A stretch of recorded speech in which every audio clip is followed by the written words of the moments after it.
സ്ഥാപിക്കുന്നതിനുള്ള ക്രമീകരണമായി ജമ്മുകശ്മീരിലേക്ക് ഈ ടോയ്ലറ്റുകൾ കയറ്റി അയക്കുന്നതിന്റെ ഉദ്ഘാടനം മുഖ്യമന്ത്രി ഉമ്മൻചാണ്ടി നിർവഹിച്ചു. ജമ്മു കാശ്മീർ താഴ്വരയുടെ ഭൂപ്രകൃതിക്കും അതിശൈത്യ കാലാവസ്ഥയ്ക്കും അനുയോജ്യമായ തരത്തിലുള്ള ഈ ടോയ്ലറ്റുകൾ വികസിപ്പിക്കണമെന്ന് ജമ്മു ആൻഡ് കാശ്മീർ വിനോദസഞ്ചാര വകുപ്പ് 4 മാസങ്ങൾക്ക് മുമ്പാണ് തിരുവനന്തപുരത്തുള്ള ഇറാം സയന്റിഫിക് സൊല്യൂഷൻസിനോട് ആവശ്യപ്പെട്ടത്. ജമ്മു കാശ്മീർ വിനോദസഞ്ചാര വകുപ്പ് ഡയറക്ടറുടെ നേതൃത്വത്തിലുള്ള സംഘവുമായി ഇറാം സയന്റിഫിക് സൊല്യൂഷൻസിലെ വിദഗ്ധർ നടത്തിയ ചർച്ചകൾക്ക് ശേഷമാണ് -55 ഡിഗ്രിയിൽ പോലും പ്രവർത്തിക്കുന്ന ഈ ടോയ്ലറ്റുകൾ വികസിപ്പിച്ചെടുത്തത്.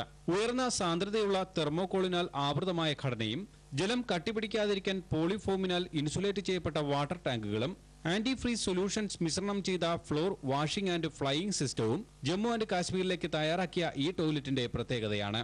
കൂടാതെ ഈ ടോയ്ലറ്റിനുള്ളിൽ ജലലഭ്യതയ്ക്ക് വേണ്ടി തനിയെ ഊഷ്മാവ് ക്രമീകരിക്കാൻ കഴിയുന്ന ഇലക്ട്രോണിക്സോടുകൂടിയ വാട്ടർ ഹീറ്ററുകൾ ഇതിനു പുറമെയുണ്ട്.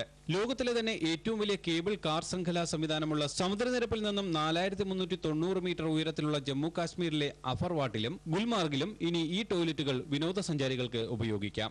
ഇതുകൂടാതെ കാശ്മീരിലെ പ്രശസ്തമായ ദാൽ തടാകത്തിലെ ഹൌസ് ബോട്ടുകളിലെ മാലിന്യ പ്രശ്നം പരിഹരിക്കുന്നതിനായി പ്രത്യേകം തയ്യാറാക്കിയ വാട്ടർ ട്രീറ്റ്മെന്റ് പ്ലാന്റുകളും ഇതോടൊപ്പം അയച്ചു. ന്യൂസ് തിരുവനന്തപുരം.